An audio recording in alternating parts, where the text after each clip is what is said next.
All right, you may remember us from last year. We presented our Nixie tube display RPN calculator. So here then is a story of failure and hope. Eric came to me sometime before mid-year and said, "John, let's build another calculator." And I said, "Oh, goodness."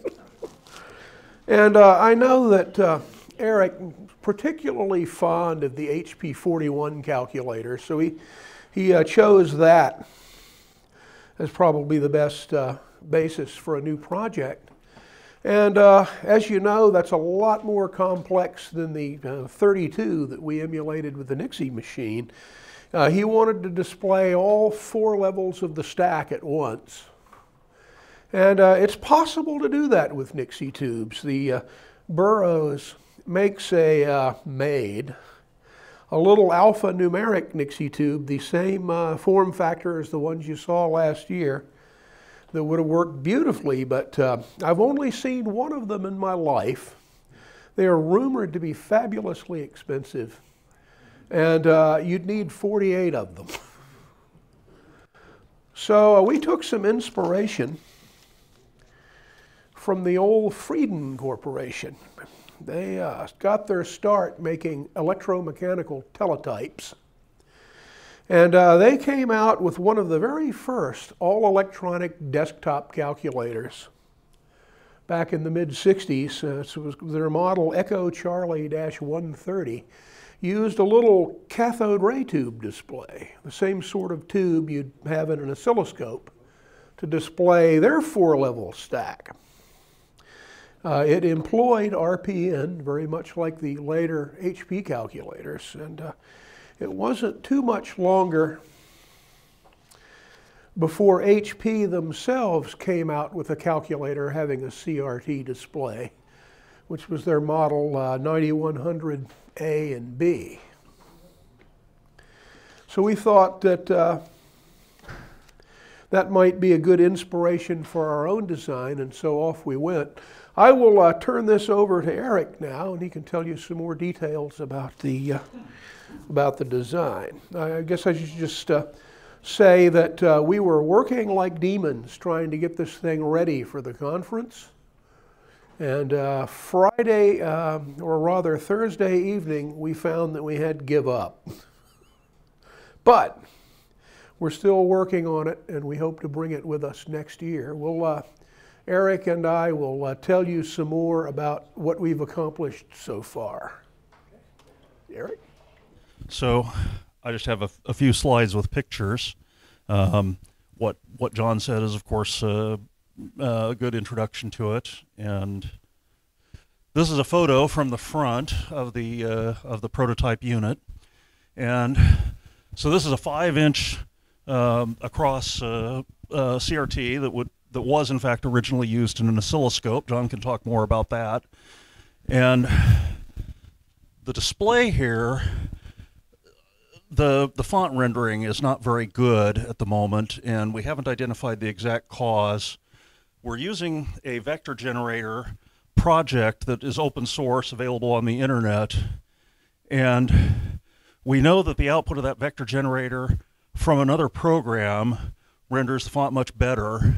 And so like I say, we don't actually know why, but this is supposed to be showing 4-level stack. This is just a mock-up, but X, Y, Z, and T, and these values that look like they're 0.6666, those are actually, it's trying to display 0.0000, and the zeros end up with a tail that makes them look like a 6. So we have to investigate why that is happening. Next slide.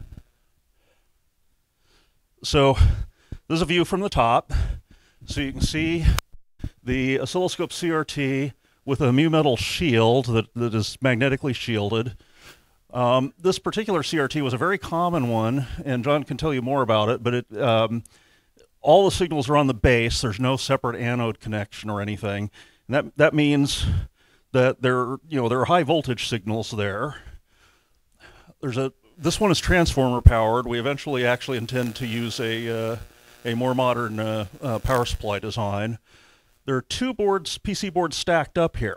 This top one is the X and Y deflection amplifiers. This is an electrostatically deflected CRT, which pretty much all oscilloscopes using a CRT used electrostatic deflection. And the consequence of that is the deflection can generally be done much higher bandwidth than a magnetically deflected, but that makes the length of the tube compared to the diameter generally much longer. So this is about 17 inches long. The tube is a little bit shorter than that, but I think the box dimension was 17. And the second board, the one underneath, is the z-axis, the intensity, as well as the other circuitry that supports the CRT, including things like focus and brightness control and astigmatism control. Next slide. Here's a view of the underside. So the upper side was primarily the analog circuitry. The underside, you see here, this is the vector generator board. And so it takes a USB input, which it's also powered by, and there's a 10-pin connector here, which gives the X and Y deflection outputs, and also red, green, and blue. This particular vector generator was intended for color operation. We're only using it for a monochrome display, so we are using the red channel as our sole Z channel. There's a Raspberry Pi 5 here, which is not currently hooked up, but that is intended to be the brains of the operation, where the actual calculator microcode level simulator will run. In principle, it might be possible to run it on the vector generator itself. The vector generator, you can see it has a plug-in board, which is a Teensy 4.1 board that has a fairly high-performance ARM processor of its own, but we intend to just run that purely as the vector generator. This is a 5-volt power supply that takes mains voltage input and produces regulated 5 volts, 5 amps. That's to run the Pi and other things in here that need 5 volts. You saw on the upper side there was a transformer, and that also runs on the line voltage. And that means that, at least as currently configured, the line voltage in this has to be 120 volts, not 240. It's certainly not auto-ranging or anything. And here are connectors or terminal strips that are used for distributing the signals. And you can see that there are a couple of grommets here where signals go through to the top side. This is a power entry module that has the IEC connector and a fuse and a switch. And here we have a bulkhead USB-C connector that is intended for the keyboard. I don't have any photos of the keyboard, but I'll talk a bit about that. Next slide, please. This is the back of the unit. And again, you see the power entry connector. You see the USB-C bulkhead connector. There's actually 2 USB-C connectors here, which will be connected to the Raspberry Pi. This is a you can't see any detail here, but this is a circular military style connector, although this one is plastic. This is the connector that was used for the keyboard that we used last year. And so this has, 17 or so? Contacts that went to the rows and columns of a scanned matrix keyboard. We're actually going to do this a little bit differently this year. Next slide. So here's a kind of a view from the front and right. You see the same display. This is just to show this front panel is a metal panel that is black in color.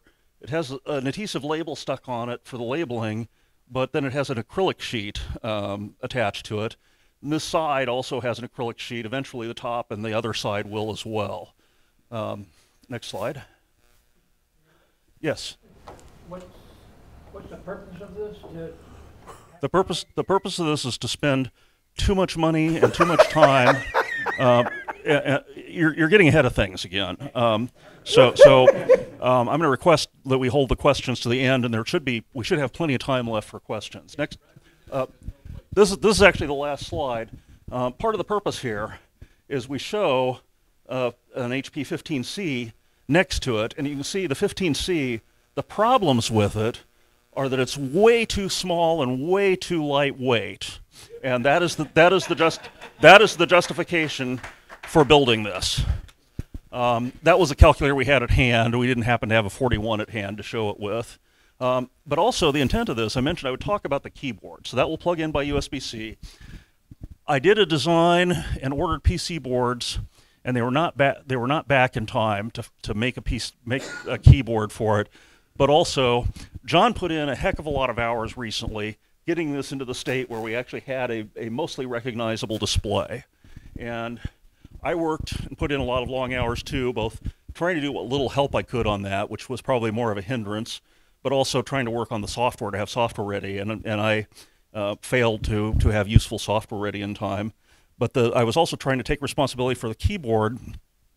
And the keyboard, at least at the prototype stage, was going to have one board that actual keys are on, and these would be Cherry MX or equivalent keys that are normally used in mechanical PC, IBM PC compatible keyboards and such. And in order to have a somewhat nice presentation without actually doing the custom metal work and so forth, and I should mention, all this metal work for this was all done by John in his shop out in his garage, and as you saw last year with the Nixie calculator, he just does absolutely beautiful work on such things, and I'm really delighted to be able to collaborate on this thing, because any projects I do entirely on my own involving hardware, well, there's a saying, you should never let programmers have screwdrivers or soldering irons or things like that. Any prototype that I build purely on my own looks like an immense pile of junk. So I'm really happy to work with John, because he just does this absolutely beautiful work. But the keyboard was not going to be up to that standard, and so there was going to be the main PC board the keys were actually on, another PC board on top of it that basically acted as somewhat of an upper case, so it would just have rectangular cutouts for the keys, and a lower PC board that was not strictly speaking necessary, but that just formed a kind of a bottom case, since there was no sides.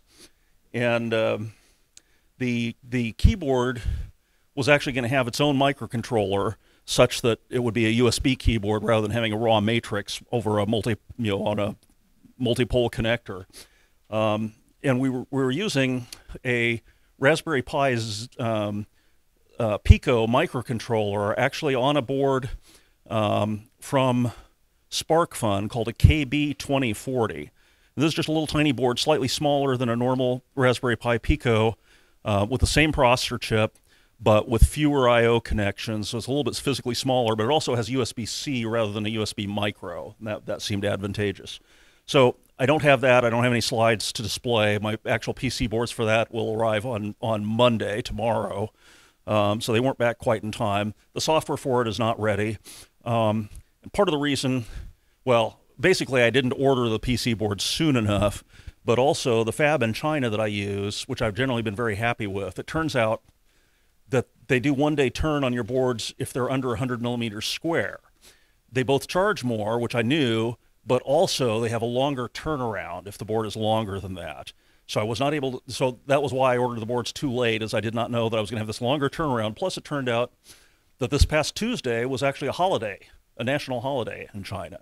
And I know about their annual spring festival where the PC board houses shut down for a week or maybe even 2 weeks, but unsurprisingly, they don't celebrate the same holidays we do, and they have these various ones that catch me by surprise because I'm not familiar with them. Aside from that, as John said, my primary intent was to have it act as HP41, and of course I've simulated the HP41 before on various other hardware platforms. But also, the plan was, I talked about the keyboard as if it was just one keyboard. Actually, there will be multiple keyboards, and the keyboards will identify themselves over USB, so that if you plug in a 41 keyboard, the calculator will start acting like a 41. If you plug in a 16C keyboard, now it'll be a computer science calculator that emulates a 16C, and so forth. There's, the only limitation there is a combination of imagination and time and money as far as developing these things. And unlike, this is not intended as a criticism of anything out of HP, but unlike the 15C Collector's Edition, the intent was you could swap that keyboard at any time, and it would remember the state for the other models. So you switch back, and you would still have what you had on the 41 or whichever model that you were running previously. Other than that, it had 2 USB-C ports on the back, and I'm hoping that one of them will work as a connection to a PC to do the same sorts of things that were described earlier, using the 15CE or a 15C Collector's Edition, or using the Swiss Micro's DM calculators where you can save the state onto a PC. The limitation there is the Raspberry Pi has 4 USB connectors, and they can be configured. You can configure some of them to be host mode rather than the normal device mode, but I believe you have to do that by pairs. And I have not, and I know the software for that's supposed to be fairly easy to use, but I have not done it yet. So that's essentially where we are. Our number one priority to continue this is to get the font to render better, and to do that we have to the end, please. 5-inch.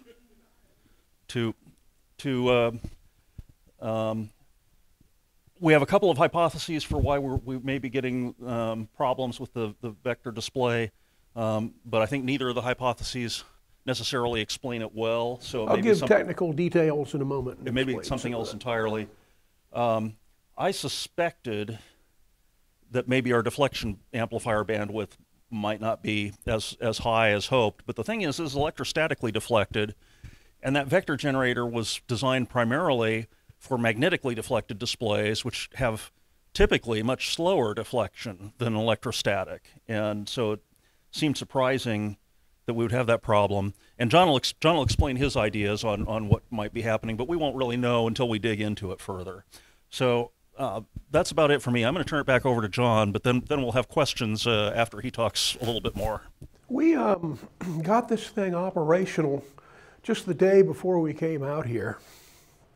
And I'll supply a couple of technical details. You had asked why. Well, in the mad scientist community, we have a couple of old sayings. One of them is very familiar to you. I will destroy you all. The other is because we can. I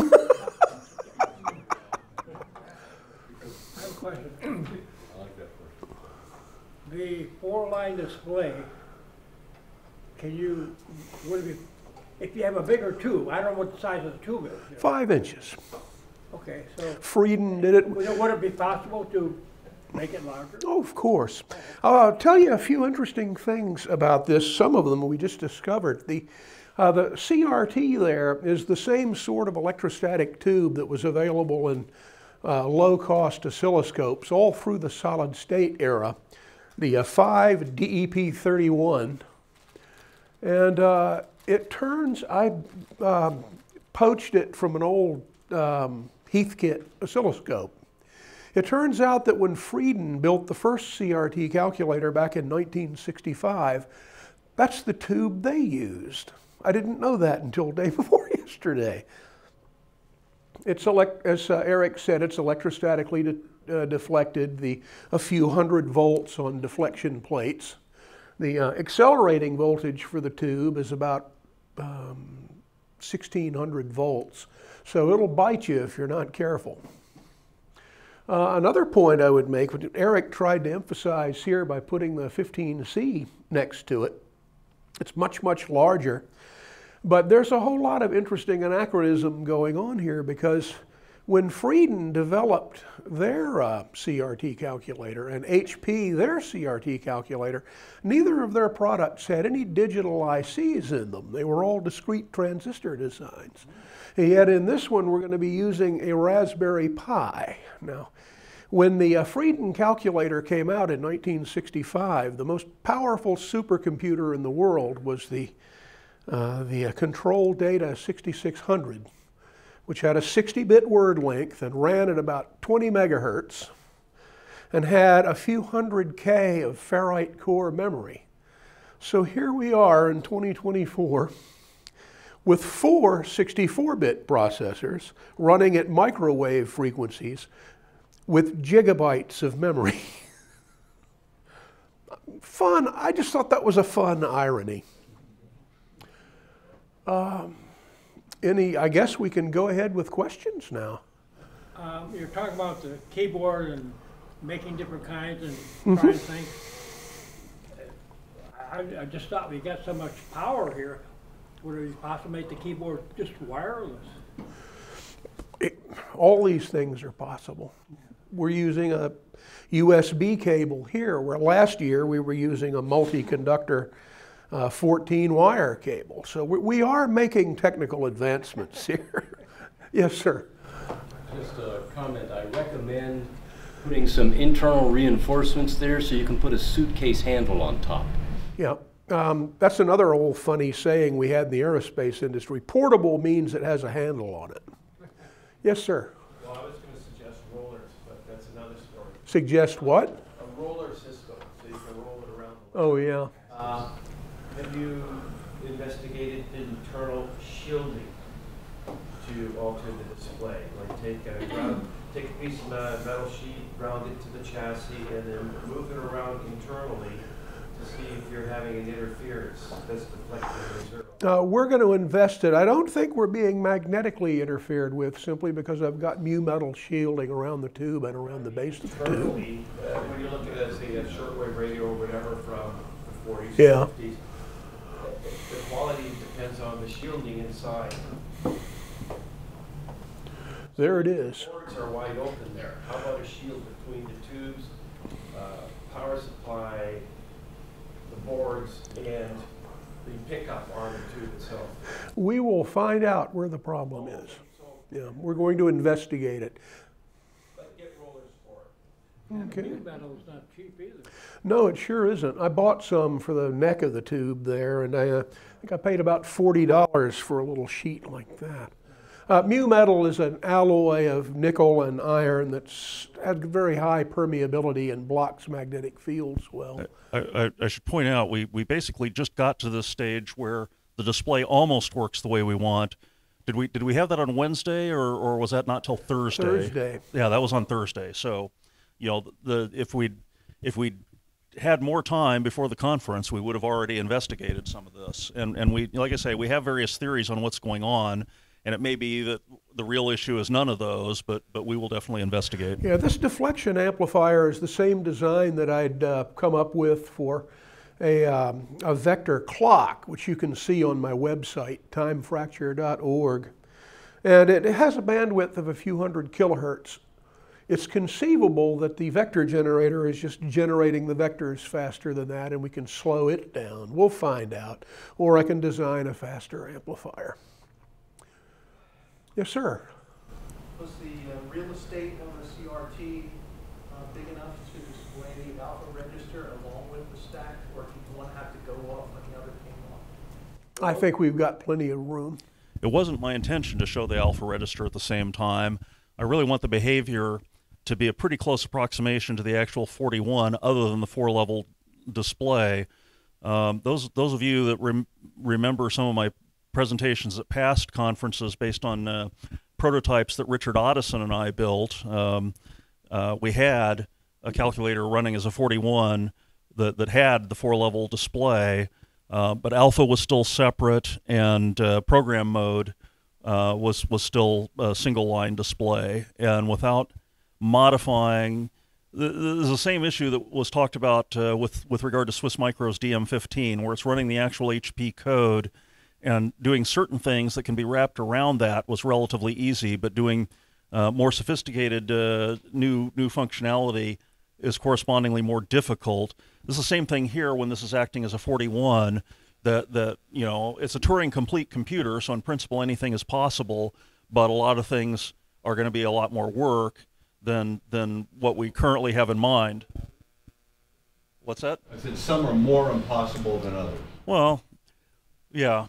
That certainly is true, but again, the other thing, although the 41 was my personal favorite and what I most wanted to target, the keyboard PC boards that I ordered were one set for a 41 style calculator and one set for Voyager style calculators. So aside from the 41, the 12, 15, and 16 will be the next models that this is actually used for, and ideally, I would like to do a 4-level stack on those as well, but you know, I've already got the code for 4-level stack on the 41, and I don't yet for any of the Voyagers. Any others? Any projections on the total weight? It's not as heavy as you'd think. The heaviest item in there is the transformer. I would say the thing probably doesn't weigh much more than 10 pounds. 10? Yeah, it's voluminous, of course. We could have miniaturized, and as Eric said, one of the things we're looking at doing is perhaps building a second unit in which we're using DC to DC converters, lightweight solid-state DC to DC converters instead of the big transformer. If we do that, it can be made much smaller and lighter. And with regard to the earlier question about having wheels or a handle or so forth, this is intended to sit on a desk the majority of the time and not be especially portable.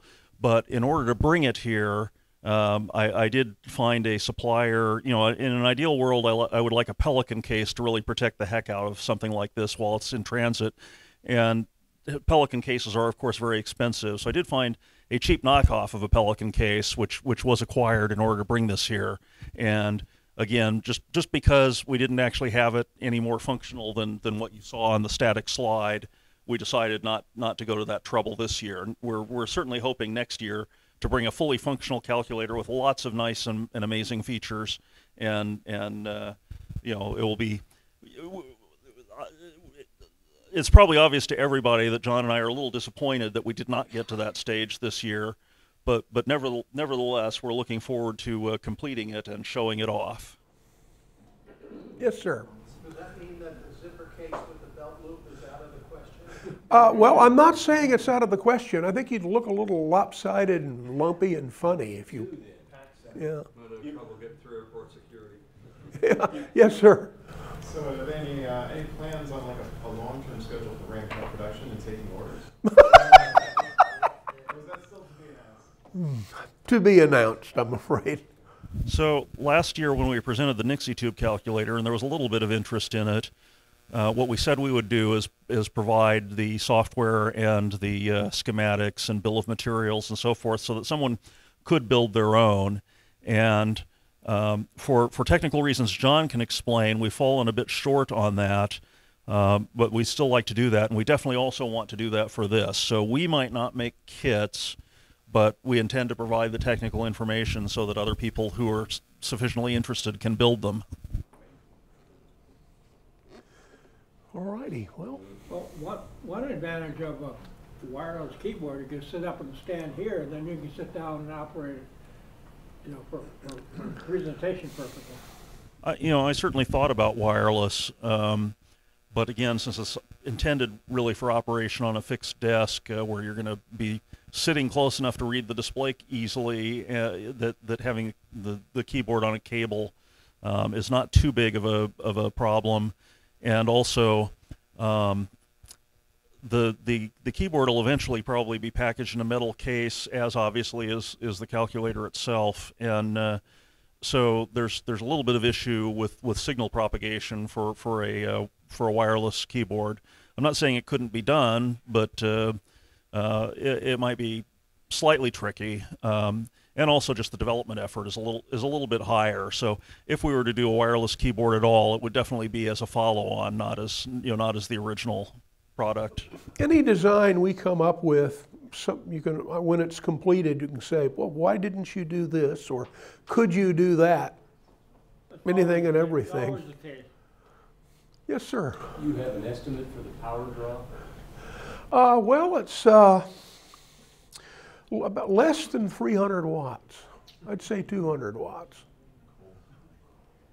which is a little bit too much for battery power. Yes, sir. Is there room for an 8.5 inch by 11 inch card reader? Well, I was thinking I'd rather have an 80 column card reader. Yeah, mag tape reader. Just a reel to reel it out. It's beautiful. Let's put it that way. Well, thank you so much. Well, I guess if there are no more questions, we're done. So it's a bit presumptuous of me to say this, by the way, but what I would like is when it comes time to vote for next speaker, anybody that actually was intending to vote for this, yeah, put it in the name of John, because the majority of what you've seen on screen is his work. Nah. It's like all software. It's the most work, but you just don't. It isn't flashy and visible.